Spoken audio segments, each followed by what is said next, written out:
Você está assistindo ao Volitivo Cast.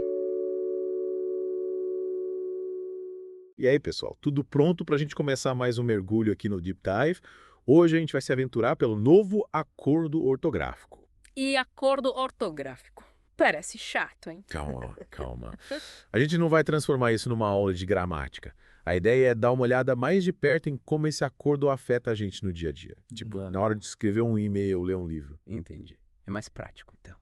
E qual vai ser o foco do nosso mergulho de hoje? A gente vai focar em um detalhezinho que costuma dar nó na cabeça de muita gente.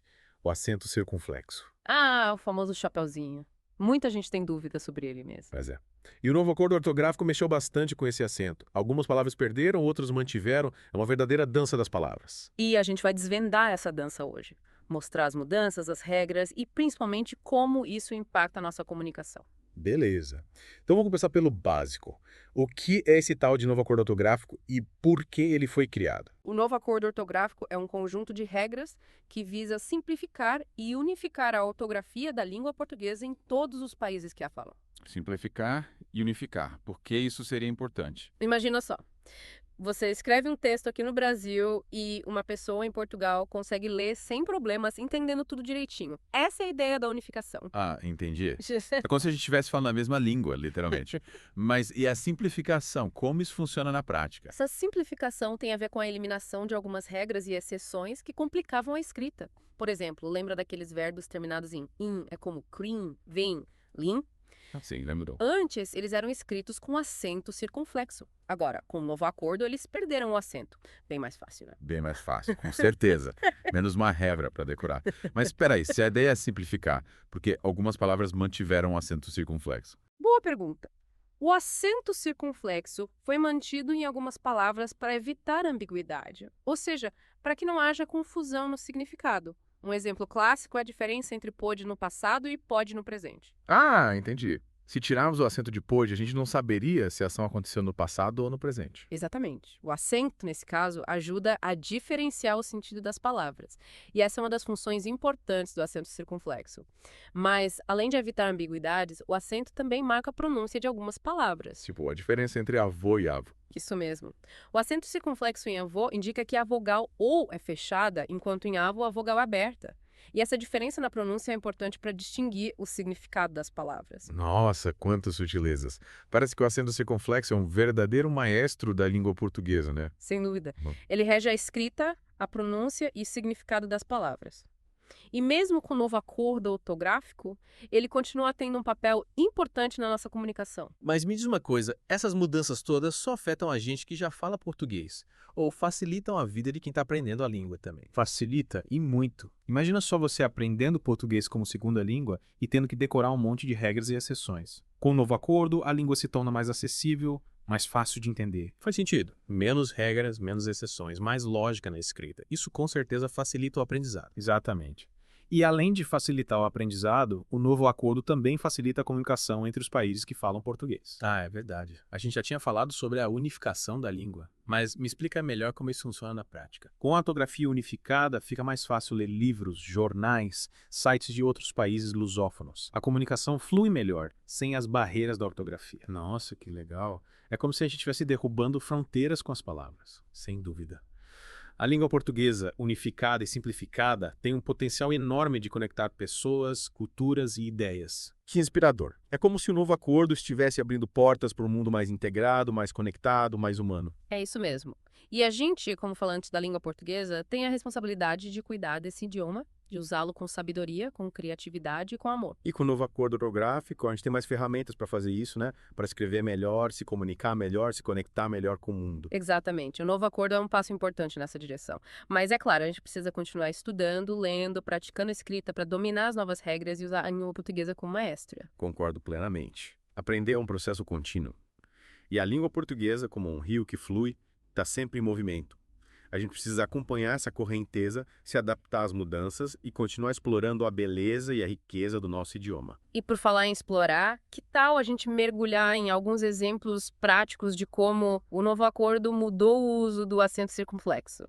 Preparado para a aventura? Preparadíssimo. Vamos lá. Lembra daqueles verbos que a gente estava falando que terminam em in?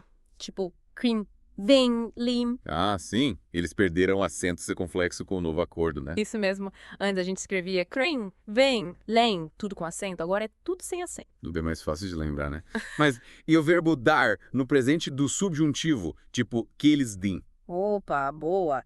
Esse é um caso interessante. Antes a gente escrevia din com acento. Agora com o novo acordo a gente escreve den sem acento. Din, sem acento. Interessante.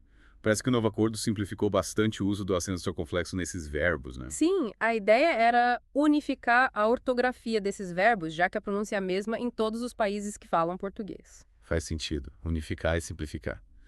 Mas me fala uma coisa, e as palavras que a gente usa para falar de coisas que aconteceram no passado? Tipo, pôde, para indicar que alguém teve permissão para fazer algo no passado. A pôde é um caso especial. Ele continua com acento para a gente não confundir com pôde, que indica permissão no presente. Entendi. O acento circunflexo, nesse caso, serve para diferenciar o tempo verbal. Mas, e a palavra vou, ela também continua com acento. Não, vou perder o acento. Agora se escreve vou sem acento. Vou, sem acento, você pensa estranho, né? Mas a gente se acostuma. E a palavra para, quando a gente usa para indicar a finalidade, tipo água para beber, ela continua com acento. Para indicando finalidade também perdeu o acento. Agora a gente escreve para sem acento, tanto para indicar finalidade quanto para indicar a preposição. Nossa, quantas mudanças. Parece que o novo acordo ortográfico mexeu bastante com o uso do acento circunflexo, né? Mexeu bastante, sim. Mas a ideia principal foi simplificar a escrita e unificar a ortografia. E, com o tempo, a gente vai se acostumando com as novas regras. Verdade, é tudo uma questão de adaptação. E para quem está aprendendo português agora, talvez seja até mais fácil, né? Com certeza, menos regras para decorar, menos exceções para se preocupar. O novo acordo ortográfico tornou o português um pouco mais amigável para quem está começando a aprender a língua. Que legal. E para quem já fala português, é importante se manter atualizado, né? Ler textos que já seguem o novo acordo, consultar dicionários. Exatamente. Aprender uma língua é um processo contínuo, a gente nunca para de aprender. E com o novo acordo não é diferente. É importante se manter atualizado, tirar as dúvidas e usar a língua com confiança. Mas, fala uma coisa, com todas essas mudanças no acento circunflexo, será que a gente vai começar a pronunciar as palavras diferente? Essa é uma pergunta interessante. A relação entre a escrita e a fala é complexa. É possível que, com o tempo, a mudança na escrita influencie a pronúncia de algumas palavras. Mas isso é um processo gradual, que acontece naturalmente ao longo do tempo. Seria legal observar essa evolução da língua, né? Ver como a fala se adapta às mudanças na escrita. Com certeza. A língua é um organismo vivo, em constante transformação. E o novo acordo ortográfico é mais um capítulo nessa história de evolução. E que a gente continue acompanhando essa história, desvendando os mistérios da língua portuguesa e celebrando sua beleza e sua riqueza. É verdade, a gente precisa lembrar que a língua é um sistema vivo, em constante mutação. O novo acordo ortográfico mexeu na escrita, mas será que isso também afeta a forma como a gente fala? Boa pergunta. A gente já viu que o novo acordo deu uma repaginada no uso do acento circunflexo, né? Algumas palavras perderam, outras mantiveram. Mas e a pronúncia? Será que ela também muda? É bem possível. A relação entre a escrita e a fala é uma via de mão dupla. Uma influencia a outra o tempo todo. No caso do acento circunflexo, a mudança na escrita pode levar a uma mudança sutil na pronúncia. Tipo, a gente vai acabar falando voo de forma diferente agora que não tem mais acento. Isso. Sem o acento, a tendência é que a vogal O seja pronunciada de forma mais aberta, mais relaxada. É como se a palavra respirasse melhor sem o chapéu em cima da vogal. Interessante. É como se a escrita abrisse espaço para a fala se expressar de forma diferente. Mas, me diz uma coisa, essa mudança na pronúncia é imediata ou acontece aos poucos? É um processo gradual que acontece naturalmente ao longo do tempo. É como se a língua fosse se adaptando às mudanças na escrita, encontrando novas formas de se expressar. Fascinante. É como se a língua estivesse em constante movimento, em constante evolução. E a gente, como falantes, participa dessa dança, né? Influenciando e sendo influenciados pelas mudanças. Exatamente. A língua não é algo estático e imutável. Ela é dinâmica, viva, em constante transformação. E o novo acordo ortográfico é mais um capítulo nessa história de evolução. E que história fascinante. A gente mergulhou no universo do acento circunflexo, viu como ele mudou com o novo acordo, como ele impacta a escrita, a pronúncia, o significado das palavras. E vimos também como a língua portuguesa é rica, complexa, cheia de nuances e de possibilidades. Um verdadeiro tesouro que a gente precisa cuidar, preservar e celebrar. Celebrar a língua portuguesa em todas as suas variantes, em todas as suas formas de expressão, celebrar a diversidade, a criatividade, a beleza do nosso idioma.